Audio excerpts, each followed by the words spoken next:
नमस्कार प्रिय दर्शकों, एक बार फिर आपका स्वागत है हमारे YouTube चैनल स्पिरिचुअल ज्ञान सागर में। प्रिय दर्शकों, आज फिर एक नया वीडियो, एक नई कहानी लेकर के हम हाजिर हुए हैं। आज की जो कहानी है, आज का जो प्रसंग है, यह बड़ा ही मोटिवेशनल है, बड़ा ही ज्ञानवर्धक है। प्रिय दर्शकों, एक तोता ने बताया कि जो मनुष्य अपने जीवन में यह 4 गलतियां नहीं करता है, वह कभी गरीबी का मुंह नहीं देखता, कभी गरीब नहीं रहता। प्रिय दर्शकों, आज की यह कहानी बड़ी ही ज्ञानवर्धक और महत्वपूर्ण है। तो चलिए आपका समय बर्बाद ना करते हुए कथा को आरंभ करते हैं। लेकिन आगे बढ़ने से पहले आपको बता दें कि गरुड़ पुराण में कहा गया है कि कथा हो या सीख, अगर बीच में छोड़ दिया जाता है तो वह पाप की श्रेणी में आता है। तो आपसे निवेदन है कि इस वीडियो को अंत तक पूरा देखें। और अगर आप एक सनातनी हैं और भगवान श्री राम को मानते हैं तो वीडियो को लाइक करके चैनल को सब्सक्राइब करके कमेंट बॉक्स में जय श्री राम जरूर लिखें। तो चलिए कथा शुरू करते हैं। प्रिय दर्शकों, एक समय की बात है, किसी नगर में एक भोला नाम का व्यक्ति रहता था। वह भोला बड़ा ही गरीब, बड़ा ही दीनहीन था। उसके घर में खाने के लिए 2 वक्त की रोटी भी नहीं थी। भोला की पत्नी और उसके बच्चे जैसे तैसे अपना जीवन निर्वाह कर रहे थे। प्रिय दर्शकों, भोला जो था वह बहुत आलसी था। वह कभी कोई कार्य नहीं करता था, मन लगा करके कोई काम नहीं करता था और पूरा दिन अपने घर पर पड़ा रहता था, आराम करता रहता था। भोला के आलस के चलते भोला दिन पर दिन कंगाल होता जा रहा था। प्रिय दर्शकों, भोला की पत्नी भी अपने पति से कहती थी कि पिया जी, आप कोई काम नहीं करते हो, धन अर्जित नहीं करते हो। अगर ऐसा ही चलता रहा तो हमारे बच्चे भूखे मर जाएंगे। हमारे घर में खाने के लिए 2 वक्त का खाना भी नहीं है। बच्चे रोते बिलखते रहते हैं। अब आप ही बताइए, मैं उन्हें क्या बनाकर खिलाऊं, किस प्रकार उनकी भूख मिटाऊं। प्रिय दर्शकों, परंतु वह भोला अपनी पत्नी की बात सुनकर कुछ दिन तो काम किया करता था। दूसरों के खेतों में जाकर मेहनत मजदूरी किया करता था। परंतु 2 दिन काम करने के बाद तीसरे दिन फिर वह घर में आकर आराम करने लगता।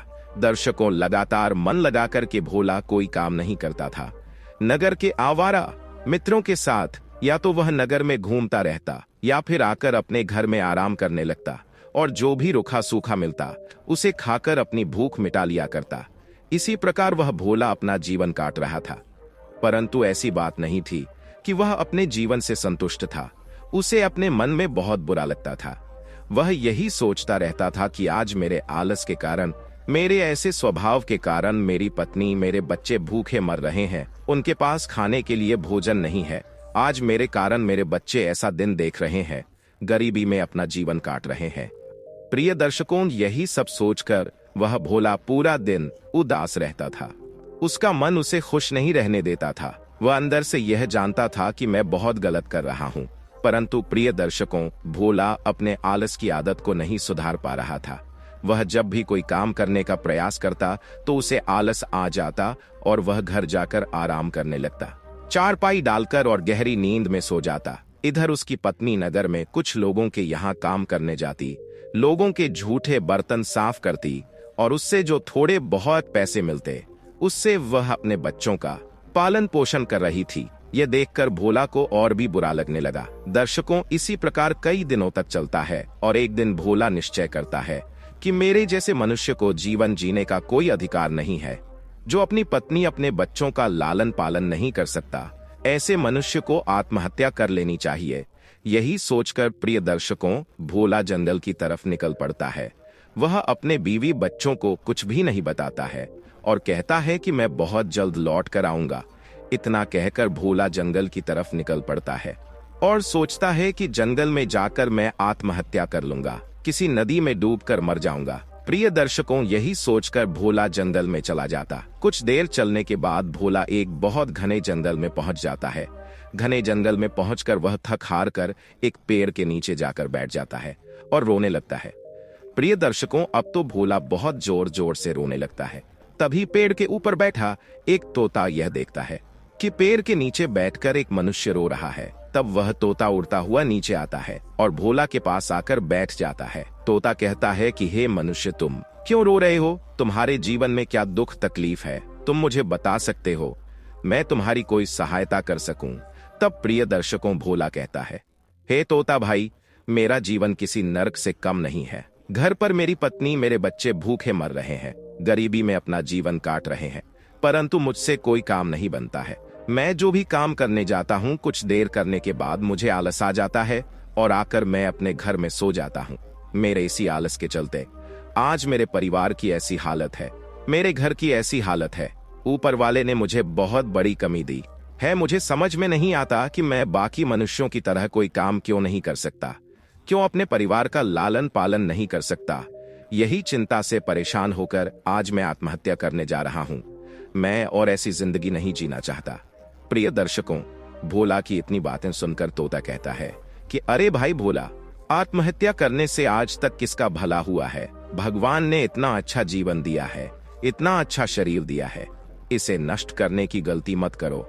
आज मैं तुम्हें एक बहुत ही अच्छी, बहुत ही ज्ञानवर्धक कहानी सुनाता हूँ, और अगर तुमने इस कहानी की बातों को अपने जीवन में उतार लिया तो तुम कभी गरीब नहीं रहोगे। प्रिय दर्शकों, तोता अपनी कहानी प्रारंभ करता है। तोता कहता है कि हे भोला, कुछ समय पहले की बात है। एक चंदनपुरी नाम के नगर में दो भाई रहा करते थे। बड़े भाई का नाम श्याम था और छोटे भाई का नाम किशोर था। वह दोनों भाई बड़े ही गरीब थे। वह दूसरों के घरों में, दूसरों के खेतों में मेहनत मजदूरी करके अपना जीवन निर्वाह कर रहे थे। उनके माता पिता की मृत्यु कुछ समय पहले हो चुकी थी। अब घर में वह दोनों भाई ही बचे थे और जैसे तैसे अपना जीवन काट रहे थे। श्याम और किशोर दोनों ही एक दूसरे से बड़ा प्रेम करते थे। पूरा दिन मेहनत मजदूरी करने के बाद उन्हें जो भी पैसे मिलते, उनसे वह घर में भोजन आदि की वस्तुएं लेकर आते और उसके बाद भोजन बनाकर अपना पेट भरते। इसी प्रकार श्याम और किशोर अपना जीवन निर्वाह कर रहे थे। कई सालों तक इसी प्रकार चलता है। फिर एक दिन की बात है, श्याम अपने छोटे भाई किशोर से कहता है कि भाई, हम कब तक इस प्रकार गरीबी में अपना जीवन काटेंगे? कब तक हम इस पुरानी सी झोपड़ी में रहेंगे? कल को हमारा विवाह होगा, हमारी शादी होगी, और जब हमारी पत्नी आएंगी तो हम उन्हें कहाँ रखेंगे, कैसे रखेंगे? प्रिय दर्शकों, तब किशोर कहता है कि भैया, आप बिल्कुल सही बात कर रहे हैं। हम इस प्रकार अपना पूरा जीवन तो नहीं निकाल सकते, हमें कुछ ना कुछ तो करना ही पड़ेगा। तब श्याम कहता है कि भाई, मैं शहर जाता हूँ। शहर में जाकर मैं कोई काम ढूंढ लूंगा। शहर में काम करने के कुछ अच्छे पैसे मिलेंगे, और एक बार शहर में मेरा काम चल पड़ा तो मैं तुम्हें भी शहर में बुला लूंगा और हम मिलकर आराम से शहर में रहेंगे। प्रिय दर्शकों, जब किशोर अपने बड़े भाई की इतनी बातें सुनता है तो वह कहता है कि भैया, यह तो बड़ी ही अच्छी बात है। आप कल ही शहर चले जाइए, और जब आपका काम सही चलने लगे, जब आप कुछ धन जोड़ ले, तो उसके बाद आप मुझे भी बता देना। मैं भी आपके पास शहर में चला आऊंगा। अब तो दर्शकों, अगले ही दिन वह श्याम अपना सामान बांधकर शहर के लिए चल देता है। शहर में जाकर श्याम बहुत मेहनत करता है, कई जगह पर काम करता है। इधर किशोर गांव पर लोगों के खेतों में मेहनत मजदूरी करके अपना जीवन गुजार रहा था, और उधर शहर में वह श्याम धीरे धीरे धनवान बन जाता है। उसका व्यापार चल पड़ता है। अब तो प्रिय दर्शकों, कुछ ही सालों में श्याम बहुत धनवान हो जाता है, अपना खुद का मकान खरीद लेता है और शहर में ही एक बड़ी ही सुंदर स्त्री से विवाह कर लेता है। प्रिय दर्शकों, इधर गांव पर किशोर भी अपने भाई के बुलावे का इंतजार करते करते थक चुका था। रोज वह सोचता था कि आज मेरे भाई मुझे बुलाने आएंगे। मेरे भाई शहर में बहुत बड़े सेठ बन चुके होंगे, परंतु उसके भाई का कोई बुलावा नहीं आता है। कुछ सालों में किशोर भी गांव पर एक स्त्री से विवाह कर लेता है और वह अपनी पत्नी के साथ उसी कुटिया में रहने लगता है जो उसके माता पिता की थी। किशोर दूसरों के खेतों में हल चलाता, मजदूरी करता और उससे जो पैसे मिलते उनसे ही अपना और अपनी पत्नी का पेट भरता। कुछ समय तक ऐसा ही चलता रहता है। फिर एक दिन किशोर की पत्नी गर्भवती हो जाती है। पत्नी के गर्भवती होते ही किशोर बड़ा प्रसन्न होता है, सोचता है कि अब हमें संतान का सुख प्राप्त होने वाला है। परंतु प्रिय दर्शकों, उसके मन में एक दुख भी था। वह यह भी सोच रहा था कि हमसे हम और हमारी पत्नी का खर्चा बड़ी मुश्किल से निकल रहा है। 2 समय का भोजन हमें बड़ी मुश्किल से मिल रहा है। अगर हमारी संतान आ गई, हमारा पुत्र आ गया, तो हम उसका लालन पालन कैसे करेंगे, कैसे उसे 2 समय का भोजन देंगे।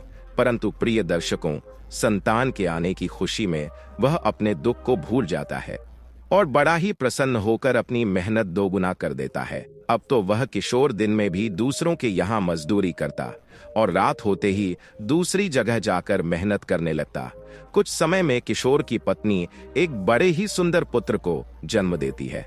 अब तो बाप बनने की खुशी में किशोर बड़ा ही प्रसन्न था, परंतु प्रिय दर्शकों, किशोर इतना धन अर्जित नहीं कर पा रहा था कि वह अपनी संतान और अपनी पत्नी का पालन पोषण कर सके। पूरा दिन गांव में दूसरों के खेतों में मजदूरी करने के बाद भी किशोर को कई बार रात में भूखा सोना पड़ता था। वह जो भी भोजन बचता था अपनी पत्नी और अपने पुत्र को खिला देता था और खुद भूखा सो जाता था। प्रिय दर्शकों, तोता आगे कहता है कि हे भोला, इस प्रकार कई दिन निकल जाते हैं, परंतु धीरे धीरे ऐसी स्थिति आ जाती है कि किशोर के पास इतना भी धन नहीं था कि वह अपने पुत्र और अपनी पत्नी को 2 समय का भोजन खिला सके।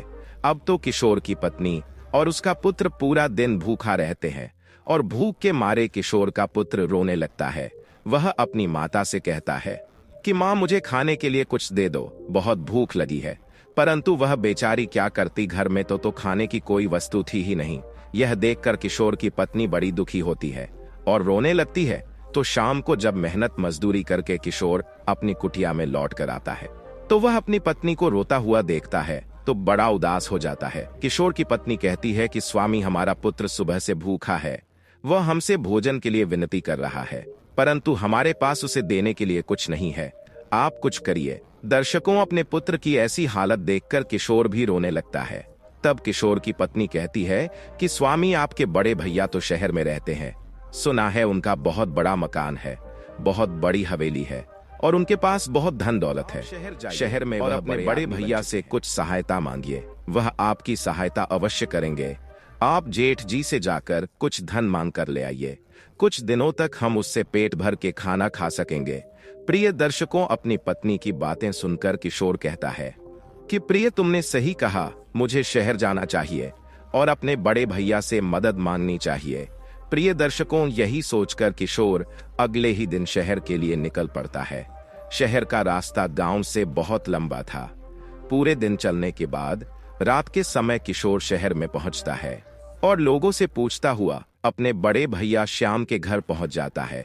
जब वह अपने बड़े भैया का घर देखता है तो उसकी आंखें फटी की फटी रह जाती हैं। श्याम का बड़ा ही आलीशान बंगला बना हुआ था। बंगले के बाहर कई नौकर चाकर काम कर रहे थे, कई गाड़ियां खड़ी थी। ये देखकर किशोर बड़ा ही प्रसन्न होता है और मकान के अंदर जाने लगता है। तभी मकान के बाहर खड़ा चौकीदार किशोर को रोक लेता है और कहता है कि अरे भाई, कहाँ चले जा रहे हो? गरीबों को, भिखारी को अंदर जाने की अनुमति नहीं है। तब किशोर कहता है कि नहीं भाई, यह मेरे बड़े भैया का घर है, मैं उनका छोटा भाई हूँ, मुझे अंदर जाने दो। परंतु प्रिय दर्शकों, किशोर की ऐसी हालत देखकर वह चौकीदार उसकी बातों पर भरोसा नहीं करता है और अंदर जाकर पूछता है। चौकीदार कहता है कि मालिक, बाहर कोई किशोर नाम का लड़का आया है और वह बोल रहा है कि वह आपका छोटा भाई है। प्रिय दर्शकों, चौकीदार की यह बातें सुनकर श्याम कुछ हैरान हो जाता है और कहता है कि हाँ, वह मेरा छोटा भाई है, उसे अंदर आने दो। अब तो प्रिय दर्शकों, चौकीदार बाहर जाता है और किशोर को पूरे आदर सम्मान के साथ घर के अंदर लेकर आता है। किशोर जब अपने बड़े भाई श्याम को सूट बूट पहने हुए और एक बड़े आदमी के रूप में देखता है तो वह रोने लगता है और अपने बड़े भाई श्याम के गले लग जाता है। कहता है कि भैया, मेरी हालत बहुत बुरी है, मेरे पास गांव पर खाने के लिए 2 समय का भोजन भी नहीं है। मैं इतने वर्षों से आपके बुलावे की राह देख रहा हूँ, भैया आपने मुझे बुलाया क्यों नहीं? आप तो शहर में इतने बड़े आदमी बन चुके हो, इतने धनवान बन चुके हो, तो आपने मुझे शहर में क्यों नहीं बुलाया? प्रिय दर्शकों, तोता आगे कहता है कि हे भोला, वह जो बड़ा भाई श्याम था वह शहर में आकर बहुत बदल गया था। अब वह अपने छोटे भाई से प्रेम नहीं करता था, उसे तो बस धन दौलत और अपने ऐशो आराम से प्रेम था। श्याम कहता है कि अरे मेरे भाई, मैं तुम्हें क्या बताऊं, शहर में धन अर्जित करना बड़ा ही कठिन काम है, बहुत मेहनत करना पड़ता है, पूरे दिन पूरी रात जागकर काम करना पड़ता है, तब जाकर कुछ पैसे मिलते हैं। अभी तो हमारी हालत भी बहुत खराब चल रही है, हमारा धंधा, हमारा व्यापार अभी मंदा चल रहा है। इसीलिए हमने सोचा कि जब व्यापार अच्छा चलेगा, जब कोई काम होगा, तब तुम्हें बुलाएंगे। दर्शकों, तब किशोर कहता है कि भैया, वह सब तो ठीक है, परंतु आप हमारी कोई सहायता करिए, हमें धन की आवश्यकता है। घर पर हमारी पत्नी और बच्चे भूखे बैठे हैं, हमारे पुत्र को खाने के लिए भोजन नहीं मिल रहा है, आप हमें कुछ पैसे दे दीजिए तो हमें कुछ दिनों का सहारा हो जाएगा।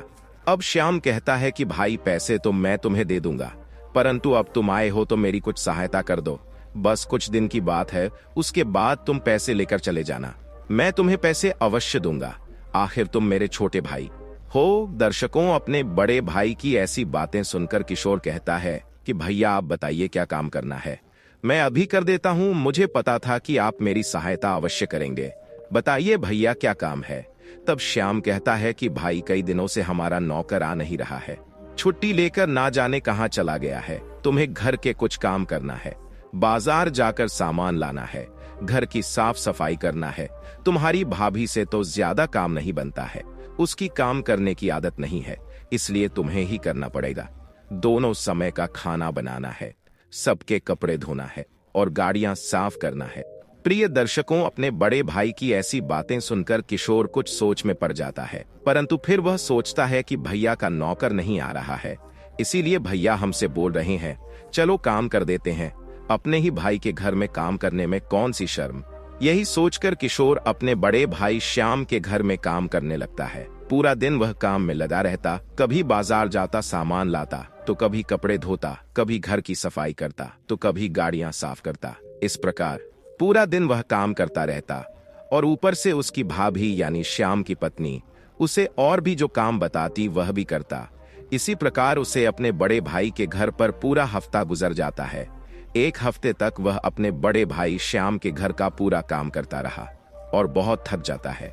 फिर वह अपने बड़े भाई के पास जाकर कहता है कि भैया अब हमें आपके यहाँ एक हफ्ता हो चुका है, परंतु अब हमें हमारे बीवी और बच्चे की चिंता हो रही है।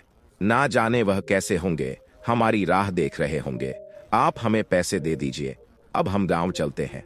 प्रिय दर्शकों, अपने छोटे भाई किशोर की इतनी बातें सुनकर श्याम कहता है कि हाँ भाई, जरूर तुम्हें अब गांव जाना चाहिए, कई समय से तुम हमारे पास रह रहे हो। इतना कहकर श्याम किशोर को 3 दे देता है और कहता है कि भाई यह लो तुम्हारे पैसे। प्रिय दर्शकों, 10 देखकर किशोर कुछ उदास हो जाता है और कहता है कि भैया यह क्या, आपने सिर्फ 10 दिए, इतने से पैसे से मेरा क्या होगा। तब श्याम कहता है कि अरे भाई, मैंने तुम्हें बताया था ना कि अभी मेरा व्यापार कुछ मंदा चल रहा है, अभी मेरे पास ज्यादा पैसे नहीं हैं, अभी तुम इतने ही रख लो और चले जाओ। प्रिय दर्शकों, अब किशोर कुछ नहीं से तो थोड़ा ही सही, 10 से जैसे तैसे 1-2 दिन का भोजन तो आ ही जाएगा। प्रिय दर्शकों, 10 लेकर किशोर अपने गांव के लिए चल देता है। जब किशोर अपने गांव के लिए चलने को होता है तो श्याम पीछे से कहता है कि भाई किशोर, अगले हफ्ते मेरा जन्मदिन है, अपने जन्मदिन पर मैं एक बहुत बड़ी दावत देने वाला हूँ, तुम अपनी पत्नी और अपने बच्चों के साथ जरूर आना, आखिर तुम मेरे छोटे भाई हो। दर्शकों, अपने बड़े भाई की ऐसी बात सुनकर किशोर बड़ा प्रसन्न होता है और सोचता है कि मेरा भाई तो बड़ा अच्छा है, इतनी बड़ी दावत में मुझे बुला रहा है। अब किशोर अपने गांव के लिए चल देता है और गांव पहुंचकर वह अपनी पत्नी को 10 देता है और कहता है कि प्रिय भैया ने मुझे 10 रुपए ही दिए हैं, तुम इन्हें संभाल कर रख लो, जितने हो सके उतने दिनों तक हमें यह रुपए से अपना गुजारा करना। तब किशोर की पत्नी कहती है कि यह क्या पतिदेव, अपने 1 हफ्ते तक अपने बड़े भाई के यहाँ इतना काम किया, जेठ जी ने आपसे इतना काम करवाया, नौकरों की तरह आपके साथ सलूक किया, उसके बाद आपको दिया भी तो क्या सिर्फ 10, भला 10 से क्या ही होगा। दर्शकों, किशोर कहता है कि प्रिय, अभी भैया का व्यापार अच्छा नहीं चल रहा है, इसीलिए उन्होंने सिर्फ 10 दिए, परंतु उन्होंने हमें अगले हफ्ते शहर बुलाया है, उनके जन्मदिन पर वह एक बहुत बड़ी दावत दे रहे हैं, उसमें हमें बुलाया है, दावत में बड़ा ही स्वादिष्ट भोजन मिलेगा, हम अपने पुत्र को लेकर जरूर चलेंगे। प्रिय दर्शकों, यह बात सुनकर किशोर की पत्नी भी प्रसन्न हो जाती है। अब धीरे धीरे 1 हफ्ता निकल जाता है और किशोर अपनी पत्नी के साथ अपने पुत्र को लेकर शहर के लिए चल देता है। किशोर और उसकी पत्नी बड़े ही प्रसन्न थे, वह सोच रहे थे कि दावत में बड़ा मजा आएगा, स्वादिष्ट भोजन खाने को मिलेगा। पूरा दिन चलने के बाद शाम को किशोर और उसकी पत्नी अपने बड़े भाई श्याम के घर पर पहुंच जाते हैं। जब वह श्याम के घर पहुंचे तो श्याम बड़े बड़े लोगों के साथ बैठकर बातें कर रहा था। बहुत देर तक किशोर और उसकी पत्नी द्वार पर ही खड़े रहे, परंतु कोई भी उनका स्वागत करने नहीं आया। कुछ देर बाद श्याम आता है और कहता है कि अरे भाई, तुम यहाँ क्यों खड़े हो, अंदर आओ। प्रिय दर्शकों, श्याम अपने छोटे भाई किशोर और उसकी पत्नी को अंदर बुलाता है और कहता है कि तुम दोनों उधर जाकर बैठ जाओ, अभी बड़े लोग बड़े व्यापारी भोजन कर रहे हैं, उसके बाद तुम भोजन कर लेना। दर्शकों, अब तो किशोर और उसकी पत्नी अपने पुत्र को लेकर कोने में जाकर बैठ जाते हैं। कई देर तक वह चुपचाप कोने में बैठे रहते हैं, परंतु श्याम उन्हें बुलाने नहीं आता है। जब सभी लोग भोजन करके अपने घर के लिए रवाना हो जाते हैं, दावत खत्म हो जाती है, तब श्याम आता है और कहता है कि अरे भाई, मुझे माफ करना, मेरे बड़े बड़े मित्र आए थे, इसलिए मैं तुम्हें बुलाना भूल गया, परंतु अब तुम चिंता ना करो, तुम्हें भोजन करना है और आज रात यही रुकना है, कल सुबह होते ही तुम चले जाना। आज रात आराम से हमारे घर पर रहो, हमारे नौकर साफ सफाई कर रहे हैं, दावत में जो गंदगी हो गई उसे उठा रहे हैं, अगर तुम बुरा न मानो तो क्या तुम उनकी मदद कर सकते हो? प्रिय दर्शकों, किशोर कहता है कि जी भैया जरूर। अब तो प्रिय दर्शकों, किशोर और उसकी पत्नी नौकरों के साथ पूरे घर की सफाई करते हैं, लोगों के झूठे बर्तन साफ करते हैं और अंत में जो बचा कुचा भोजन होता है उसे खाकर नौकरों वाले कमरे में जाकर सो जाते हैं और सुबह होते ही पहली फुर्सत में अपने गांव के लिए निकल पड़ते हैं। प्रिय दर्शकों, किशोर और उसकी पत्नी बड़े दुखी थे, बड़े उदास थे। उन्हें अपने बड़े भाई का ऐसा व्यवहार बिल्कुल अच्छा नहीं लगता है। वह सोच रहे थे कि हम तो बड़ी खुशी से गए थे, परंतु भैया ने हमारे साथ बहुत गलत किया। किसी ने सही कहा है कि गरीब का इस दुनिया में कोई नहीं होता। प्रिय दर्शकों, चलते चलते किशोर और उसकी पत्नी जंगल से होते हुए निकल रहे थे, तभी वह देखते हैं कि एक पिंजरे में बड़ा ही सुंदर तोता बंद है और वह पिंजरा एक पेड़ के नीचे रखा है। उस तोते को देखकर किशोर का पुत्र कहने लगता है कि पिताजी, मुझे वह तोता चाहिए, वह तोता कितना सुंदर है, चलिए उसे घर लेकर चलते हैं। दर्शकों, अब किशोर आसपास देखता है, परंतु उसे कोई भी मनुष्य नहीं दिखता। तब वह सोचता है कि कोई इस तोते को यहाँ छोड़ गया है, चलो ले चलते हैं। यही सोचकर किशोर उस तोते को अपने घर लेकर आ जाता है और घर पर लाकर अपनी कुटिया में रख लेता है। किशोर का पुत्र उस तोते के साथ बड़ा ही प्रसन्न था। वह तोता किशोर के पुत्र से बहुत बातें करता था, उसके साथ बहुत खेलता था। यह देखकर किशोर भी बड़ा प्रसन्न था, परंतु प्रिय दर्शकों, किशोर के वह 10 रुपए अब खत्म हो चुके थे जो उसे उसके बड़े भाई श्याम ने दिए थे। अब एक बार फिर किशोर के घर में खाने के लाले पड़ चुके थे। किशोर और उसकी पत्नी बड़े ही दुखी, बड़े ही चिंतित थे, सोच रहे थे कि ऐसा कब तक चलता रहेगा, आखिर कब तक हमें अपना जीवन गरीबी में जीना पड़ेगा। अब रात का समय हो जाता है और किशोर की पत्नी और उसका पुत्र भूखे ही सो जाते हैं, क्योंकि भोजन करने के लिए उनके पास कोई भी वस्तु नहीं थी। अब अपने पुत्र की ऐसी हालत को देखकर वह किशोर अपनी कुटिया से बाहर आकर और रोने लगता है। वह अपने आप को कोसने लगता है। तभी वह तोता अपने पिंजरे में से कहता है कि अरे किशोर, तुम क्यों रो रहे हो, आखिर क्या बात है? तब किशोर कहता है कि हे तोता, मुझे बहुत चिंता है, मैं बहुत गरीब हूँ, मेरा पुत्र भूखा सो रहा है, मेरे पास इतना भी धन नहीं है कि मैं अपने पुत्र का, अपनी पत्नी का पेट भर सकूं। तब वह तोता कहता है कि अरे किशोर, तुम्हें चिंता हो रही है तो तुम कुछ शराब पी लो, तुम्हारी चिंता दूर हो जाएगी। तब किशोर कहता है कि अरे तोता, तुम कैसी बातें कर रहे हो, सोचना है शराब पीने कि मैं किस प्रकार धन अर्जित कर सकता हूँ, ऐसा क्या कार्य कर सकता हूँ ताकि मैं अपने बच्चे को और अपनी पत्नी को एक अच्छी जिंदगी दे सकूं। तब तोता कहता है कि तुम जो भी सोचना चाहते हो वह तुम तभी सोच सकते हो जब तुम्हें कोई चिंता ना रहे, इसलिए मैं तुमसे बोल रहा हूँ कि शराब की दुकान पर जाकर और कुछ शराब पी लो। प्रिय दर्शकों, किशोर कहता है कि परंतु तोता, मेरे पास शराब खरीदने के लिए पैसे नहीं है। तो तोता कहता है कि अरे किशोर, तुम्हारे पास 2 बैल है, तुम उनमें से एक बैल को बेच दो और उससे जो पैसे मिलेंगे उससे तुम शराब पी लेना, उसके बाद तुम्हें बहुत अच्छा लगेगा। अब प्रिय दर्शकों, अगले दिन किशोर ऐसा ही करता है। वह अपने एक बैल को नगर के सेठ के यहाँ बेच देता है और उससे जो पैसे मिलते हैं उनसे जाकर शराब खरीद लेता है और उसे पी लेता है। शराब पीने के बाद वह नशे में अपनी सारी चिंताओं को भूल जाता है। वह इस बात को भूल जाता है कि मेरे घर में भोजन नहीं है और मेरा पुत्र और मेरी पत्नी भूखे रह रहे हैं। अब तो प्रिय दर्शकों, शराब पीकर वह किशोर अपनी कुटिया में लौट जाता है। जब किशोर की पत्नी देखती है कि किशोर शराब पीकर आया है तो वह बड़ी दुखी होती है।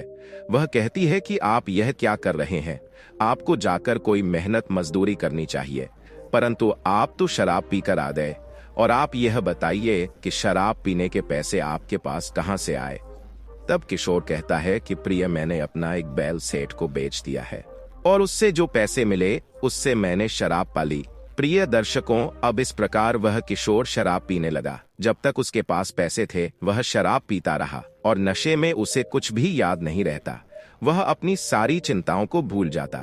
जब उसके पास शराब पीने के पैसे खत्म हो गए तो वह एक बार फिर अपने होश में आया, और जब उसे यह याद आया कि मैं कितना गरीब हूँ, मेरे घर में खाने का कोई भी सामान नहीं है, तो वह एक बार फिर चिंता करने लगा। तब वह तोता एक बार फिर किशोर के पास आता है और कहता है कि अरे किशोर, तुम अब क्यों रो रहे हो? अब तुम्हें किस बात की चिंता है? तब किशोर कहता है कि तोता भाई, मैं तुम्हारी बातों में आकर शराब पीने लगा, परंतु मैं यह भूल गया कि मेरी कैसी हालत है और मैं कितना गरीब हूँ। परंतु आज मुझे यह याद आ गया है, मेरी पत्नी और मेरा बच्चा भूखे हैं और मेरे पास उन्हें भोजन कराने के लिए कोई धन नहीं है। अब तुम ही बताओ मैं क्या करूं? तब प्रिय दर्शकों, वह तोता एक बार फिर किशोर को यह सलाह देता है कि तुम जाकर शराब पी लो, तुम्हें बहुत अच्छा लगेगा। दर्शकों, किशोर को शराब की लत लग चुकी थी। वह अपना एक और बैल सेठ के यहाँ बेच देता है और जाकर अब तो कई घंटे तक किशोर शराब की दुकान पर ही बैठा रहता। नगर के सभी लोग कहने लगे कि अरे यह तो शराबी हो गया है, घर में इसके पास खाने के लिए पैसे नहीं है, परंतु शराब पूरा दिन पीता रहता है। प्रिय दर्शकों, जब शराब पीकर वह किशोर रात को अपने घर पर आता तो उसकी पत्नी भी बहुत गुस्सा करती, बहुत क्रोध करती और कहती कि आपको शर्म नहीं आती है, आपका पुत्र यहाँ भूखा बैठा है और आप मजे से शराब पी रहे हो, अपने बैल बेच रहे हो। परंतु प्रिय दर्शकों, किशोर को कुछ होश नहीं था। वह तो अपने नशे में झूम रहा था। जब उसका नशा उतरता तो वह एक बार फिर घर का सामान ले जाकर बेच देता और उससे जो पैसे मिलते हैं उनसे शराब पी लेता। इसी प्रकार कई दिनों तक चलता रहा। धीरे धीरे करके किशोर का पूरा घर बिक गया। उसकी कुटिया भी उसने सेठ को बेच दी। अब तो प्रिय दर्शकों, उसके पास बेचने के लिए कुछ भी नहीं बचा और उसके ऊपर बहुत कर्जा हो गया। उसने अपने मित्रों से उधार लेकर इतनी शराब पी ली कि अब उसके पास शराब पीने के लिए बिल्कुल भी पैसे नहीं बचे।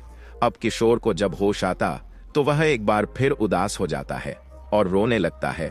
तब वह तोता कहता है कि अरे किशोर, तुम चिंता क्यों करते हो? तुम एक काम करो, किसी से एक बैलगाड़ी उधार मांग कर लाओ, मैं तुम्हें बताता हूं कि क्या करना है। प्रिय दर्शकों, किशोर सेठ के पास जाता है और उसकी बैलगाड़ी कुछ देर के लिए उधार मांग कर ले आता है। जब किशोर बैलगाड़ी लेकर आता है तो वह तोता कहता है कि किशोर, अब तुम मुझे अपनी बैलगाड़ी में रख लो और मैं जहां कहता हूं वहां लेकर चलो। दर्शकों, अब किशोर तोता को पिंजरे सहित अपनी बैलगाड़ी में रख लेता है और तोता के कहे अनुसार बैलगाड़ी से चल देता है। तोता किशोर को लेकर सीधा जंगल में पहुंचता है। जंगल में पहुंचने के बाद किशोर कहता है कि अरे तोता भाई, तुम मुझे जंगल में क्यों लेकर आए हो? आखिर तुम क्या चाहते हो? तब तोता कहता है कि अब लगता है तुम्हें बताना ही पड़ेगा।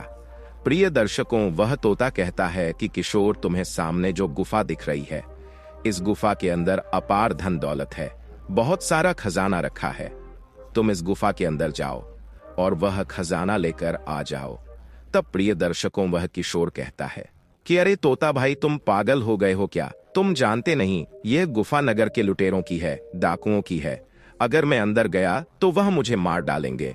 तब वह तोता कहता है कि अरे किशोर, डाकुओं को और लुटेरों को तो नगर के राजा ने बंदी बना लिया है, परंतु राजा को भी नहीं पता था कि डाकुओं ने सारा खजाना लूट कर साथ ही रहता था। इसीलिए मुझे पता है कि उन्होंने सारा खजाना इस गुफा के अंदर छुपाया है। तुम अंदर जाओ और सारा खजाना उठाकर ले आओ, उसके बाद तुम बहुत धनवान बन जाओगे और तुम उसके बाद जितनी चाहो उतनी शराब पी सकते हो। वह धन कभी खत्म नहीं होगा।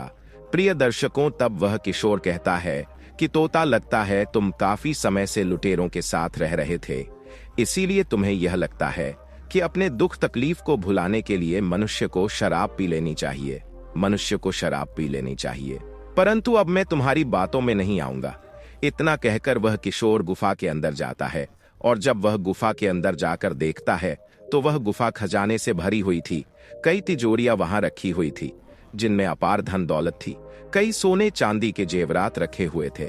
धीरे धीरे करके वह किशोर सारी धन दौलत को निकाल कर और अपनी बैलगाड़ी में रख लेता है और खजाने को लेकर वह रात के अंधेरे में अपनी कुटिया पर पहुंचता है। कुटिया में जाकर वह अपनी पत्नी को कहता है कि प्रिय, मुझे बहुत सारा खजाना मिला है, बहुत धन दौलत मिली है। अब हमारे सारे दुख दूर हो जाएंगे और हम बहुत धनवान हो जाएंगे। प्रिय दर्शकों, अब धीरे धीरे किशोर और उसकी पत्नी सारी धन दौलत बैलगाड़ी से निकालकर और अपने घर में रख लेते हैं और वह बहुत धनवान हो जाते हैं। अब किशोर भी सुधर जाता है, शराब पीना छोड़ देता है और नगर में अपनी ईमानदारी से दुकान चलाने लगता है। धीरे धीरे वह तोता भी किशोर के साथ रहकर सुधर जाता है। अब उससे भी पता चल चुका था कि चिंता को भुलाने के लिए, दुखों से दूर होने के लिए मनुष्य को शराब पीने की जरूरत नहीं है, बल्कि कर्म करने की जरूरत है। सत्कर्म करने से मनुष्य हर चिंता से उभर सकता है, अपने दुख तकलीफ से बाहर निकल सकता है। प्रिय दर्शकों, इस प्रकार वह किशोर धनवान बन जाता है, नगर का सेठ बन जाता है। इतनी कहानी वह तोता भोला को सुनाता है और अंत में वह तोता कहता है कि भोला, अब मैं तुम्हें ऐसी 4 बातें बताता हूँ। अगर मनुष्य यह 4 गलती ना करें तो वह कभी गरीबी का मुंह नहीं देखेगा। नंबर 1, आलस। अगर मनुष्य आलस नहीं करेगा और पूरी मेहनत से, पूरी ईमानदारी से अपना कार्य करेगा तो वह कभी गरीब नहीं रह सकता। नंबर 2, नशा करना। अगर मनुष्य नशा नहीं करता है, शराब नहीं पीता है, तो वह कभी गरीब नहीं रह सकता, क्योंकि शराब और नशा ही मनुष्य की संपत्ति को खत्म कर देते हैं, मनुष्य के घर में गृह क्लेश करवाते हैं। नशा करने से धीरे धीरे मनुष्य की धन दौलत, मकान सब खत्म हो जाता है। नंबर 3, झूठ नहीं बोलना। अगर मनुष्य झूठ नहीं बोलता है, जो बात है सत्य बोलता है और सत्य की राह पर चलता है, कभी किसी को धोखा नहीं देता है, तो वह मनुष्य कभी गरीब नहीं रह सकता। ऐसे मनुष्यों का स्वयं भगवान साथ देते हैं और ऐसे मनुष्य को कभी दुख नहीं देखने पड़ते। नंबर 4, दूसरों की मदद करना। जो मनुष्य अपने धन से दूसरों की मदद करता है, दूसरों के चेहरों पर खुशी लाता है, ऐसा मनुष्य कभी गरीब नहीं रहता। दूसरों की मदद करने वाले की मदद स्वयं भगवान करते हैं। प्रिय दर्शकों, इतनी बात वह तोता भोला को सुनाता है और भोला सारी बातें समझकर और तोता को धन्यवाद देकर अपने घर लौट जाता है। इसके बाद भोला बहुत मेहनत करता है, बहुत काम करता है और धीरे धीरे वह धनवान बन जाता है। मित्रों, इस कहानी के विषय में आपके क्या विचार हैं? कृपया अपनी राय कमेंट बॉक्स में प्रस्तुत करें। तो प्रिय दर्शकों, आशा करते हैं आपको यह कथा अवश्य ही पसंद आई होगी। अगर आपको यह कथा पसंद आई है तो इस वीडियो को लाइक करिए और अगर आप सभी लोग हमारे चैनल पर नए हैं तो हमारे चैनल स्पिरिचुअल ज्ञान सागर को अवश्य सब्सक्राइब करें। साथ ही इस वीडियो को ज्यादा से ज्यादा लोगों में शेयर करें ताकि उन्हें भी इस विषय में पता चल सके और इस वीडियो के कमेंट सेक्शन में जय श्री कृष्णा अवश्य लिखें। बाकी मित्रों, इस वीडियो को यहाँ तक देखने के लिए आप सभी लोगों का दिल से धन्यवाद। जय श्री राम।